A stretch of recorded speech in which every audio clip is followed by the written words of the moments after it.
Assalamualaikum warahmatullahi wabarakatuh. Perkenalkan, nama saya Cika Putri Panuntun dari kelas MN20E. Di sini saya akan menjelaskan sedikit tentang beta saham.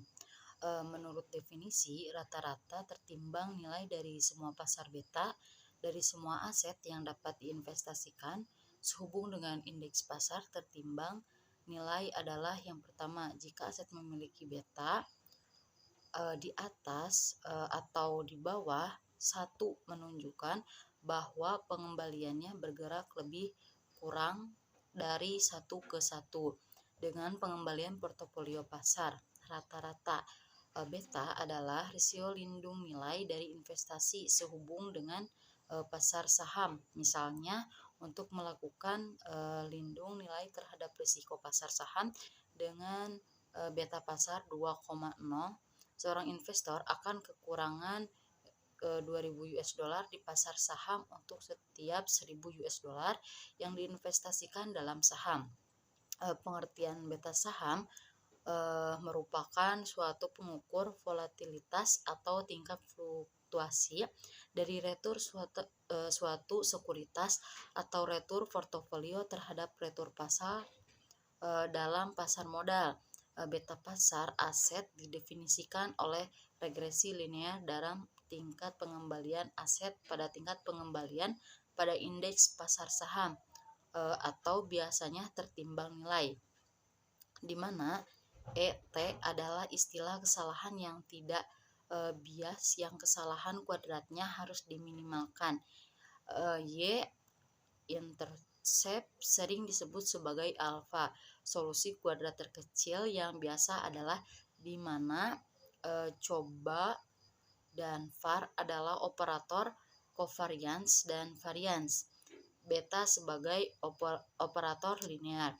Yang pertama, pasar beta dapat ditimbang rata-rata ditambahkan, artinya jika portofolio terdiri dari aset 80% A dan aset 20% B, maka beta portofolio adalah 80% kali beta aset A dan 20% kali beta aset B, maka beta portofolio adalah 80% kali beta aset A dan 20% kali beta aset B.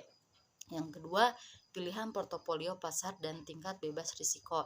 Yang ketiga, dalam praktiknya, pilihan indeks membuat perbedaan yang relatif kecil dalam beta pasar aset individu, karena indeks pasar tertimbang nilai yang luas cenderung bergerak berdekatan.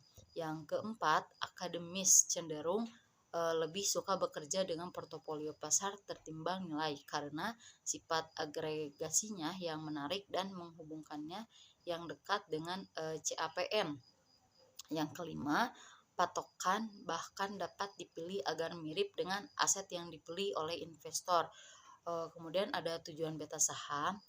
Estimasi empiris penting untuk membedakan antara beta pasar sejati yang mendefinisikan hubungan yang diharapkan antara tingkat pengembalian aset dan pasar beta yang direalisasikan yang didasarkan pada tingkat pengembalian historis dan hanya mewakili satu sejarah spesifik dari serangkaian kemungkinan realisasi pengembalian saham. Estimator pasar beta harus bergulat dengan dua masalah penting. Yang pertama, beta pasar yang mendasari diketahui bergerak dari waktu ke waktu.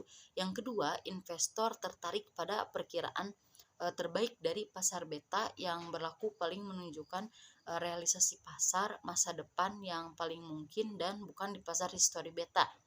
Kemudian beta estimator yang ditingkatkan. Yang pertama, belum beta memperkirakan beta masa depan sebagai 2/3 kali odds beta historis ditambah 1/3 kali angka 1. Versi berdasarkan tingkat pengembalian bulanan didistribusikan secara luas oleh Capital IQ dan dikutip di semua situs web keuangan. Yang kedua, Fasitek beta bervariasi berat antara sejarah odds beta dan angka 1 oleh volatilitas saham dan heterogenitas beta di pasar secara keseluruhan. Beta digunakan dalam pengukuran kinerja dalam mengelola dana. menyesuaikan eksposur ke pasar, memisahkan komponen yang seharusnya diterima manajer investasi meningkat bahwa mereka memiliki investor spesifik mereka ke pasar. Misalnya, jika pasar saham naik 20%, maka tahun tertentu dan seorang manajer memiliki portofolio dengan beta pasar 2,0 portofolio. Ini seharusnya kembali 40% tanpa adanya keterampilan memilih saham tertentu. Nah, mungkin hanya itu yang dapat saya sampaikan. Kurang lebihnya mohon maaf. Wassalamualaikum warahmatullahi wabarakatuh.